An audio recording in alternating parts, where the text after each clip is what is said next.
And we're joined by Mr. Babak Imamian, the economist and political analyst. He has long studied the intersection of populism, migration, and the shifting economic fault lines defining Britain's political landscape. Mr. Imamian, welcome to In Focus. The Financial Times argues that Labour's muscular turn on race and migration is not the winning card. Do you think Starmer's strategy reflects conviction or fear of losing voters to Nigel Farage? For your question. The issue is, the decline in living standards, as we saw in the election, in the by-election, the Welsh by-election last week, that Britain has gone from two-party system now to seven-party system, and probably by the end of the year to eight-party system if Jeremy Corbyn set up his party. So what I'm trying to say is the voters are in search of somebody who could deliver prosperity to them. But right now, there is nobody out there. So the voters are in search of people outside the two main parties, but none of them have any solutions to the problems. The reason because none of them concentrate on economical issues. The question is, and this is a very important question which I hope to discuss it on, the British economy was larger than Chinese economy 20 years ago in 2005.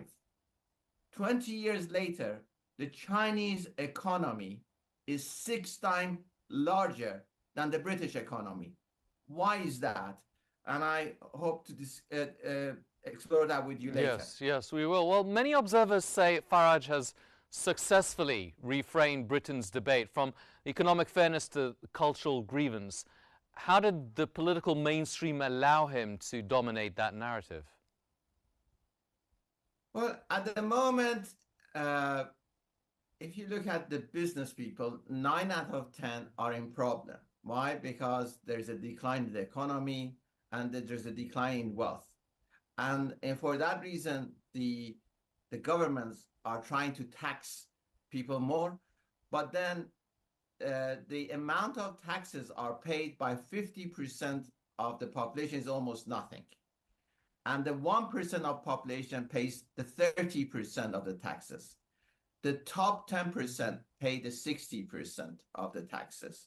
So you have only that 10% to tax them more, and most of them are stopping doing business or leaving the country. So now the only solution they have is to work on the emotions of the voters. And who do they blame? They don't blame themselves for not having a solution to economic problems.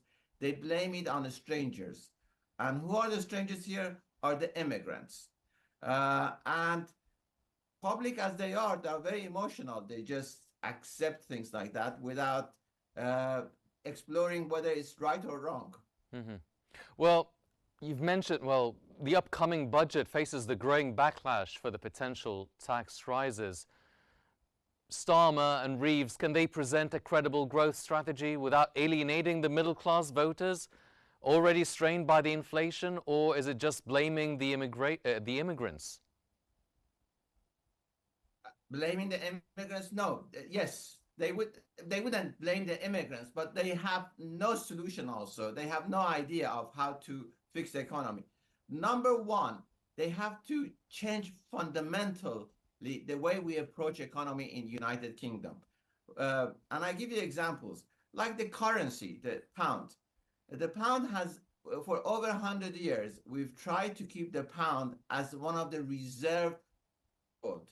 And that is not necessary because in terms of pound as a reserve currency, it's only about 2 to 3% of the whole entire world currency. It's mostly dominated by dollar and then euro. And the Chinese wouldn't try to do that. So the Chinese use their currency as a tool to help their economy in terms of manufacturing and exports. Now, Bank of England should be doing that, should be using the sterling pound as a vehicle, as a tool for British manufacturing and British export. But no, everything they have in their power to maintain the ranking of pound as a world reserve currency. It is good for national pride. But when it comes to actually the productivity or the increasing growth in GDP, no, it's not there. So that's one issue.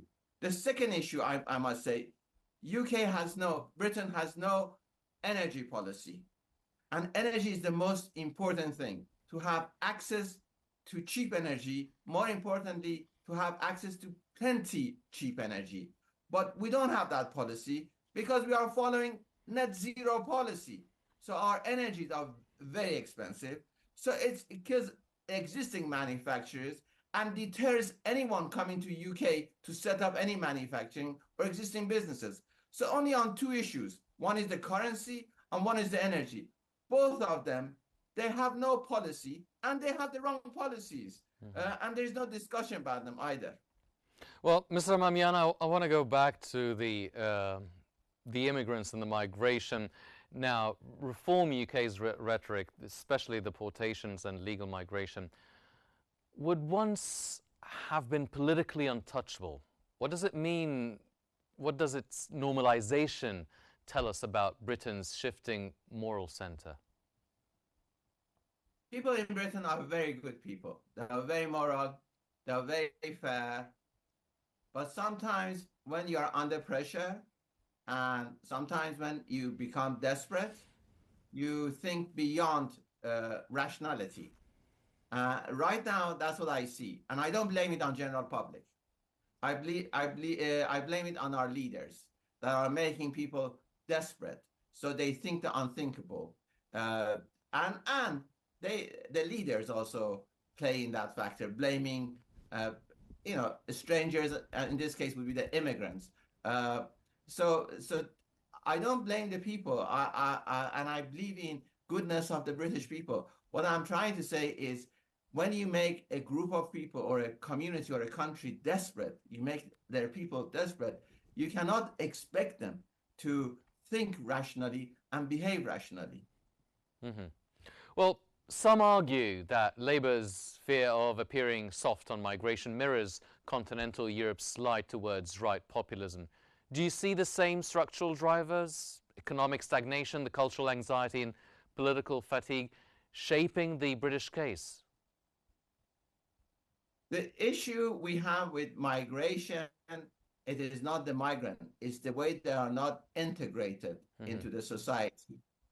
When migrants arrive in United Kingdom or any country in Europe, they are obliged, they must be made obliged to take up the local culture. We cannot have a multicultural system in any country. You could preserve your own culture. This is not a problem. But you must definitely be part of the main culture. Now, no politician have pursued that policy. I think that's where the weakness is. You could have, and this is an issue especially from migrants from outside Europe. They are totally from a different culture. So there should be even more emphasis on them to become part of the British culture first, accept British culture, be involved in British culture, rather than bring their own culture. Their own culture can be an additive to the British culture, but 80 to 90% should be the British culture. In France should be the French culture. In Germany should be the German culture. So this is the issue. We cannot have a little countries within a country. There is only one country, and it has to be one country altogether. Yes. Well, the Financial Times notes that voters see Farage as a man of conviction and Starmer as a man of calculation. How does leadership authenticity now trump policy substance in modern British politics? Well, we have to ask, what does they mean by man of calculation? What calculation? He just put his fingers up where the wind is going and he follows that. Is that what they mean by calculation? Maybe pragmatic? Well, I think opportunist would be a more appropriate term. He's an opportunist politician. I don't see him as somebody who has solutions to problems or is strong enough to provide the solution. Can I see him tomorrow get up in House of Commons and say, this year we are going to set a target of 8% GDP growth, and we are going to achieve it regardless of any problem or obstacles. No, I would not see him doing that. He wouldn't know what it means to have an 8% GDP growth, how to get there. And same thing about Nigel Farage. Nigel Farage wants to imitate the right of US, but unfortunately, he doesn't have the intellectualism in terms of economy, business, and what it takes to have growth in the economy, because he's never had any experience in business. He's just been a very successful protester. And as a politician, he's been very successful to protest, but he's never come up with a concrete policy either. Well, then, if Labour's Stop Farage message fails to inspire, what could? Does the answer lie in moral courage, economic credibility, or a rediscovery of Labour's social democratic roots? I see where you're going with this conversation, because at a Labour conference, Keir Starmer and generally the Labour Party, they were only attacking reform, the political party of Nigel Farage. The reason why they were doing that, they were trying to say the official opposition, the Conservative Party, does not matter. They are finished. So this was as perhaps the calculation is there. The calculation is by just talking about reform and considering them as the official opposition rather than Conservative Party. This way, we will diminish the Conservative Party more. That I accept. That has been their strategy, not to target Conservative Party as an opposition, but to target reform as the official opposition. This way, they would try to destroy what is left of Conservative Party.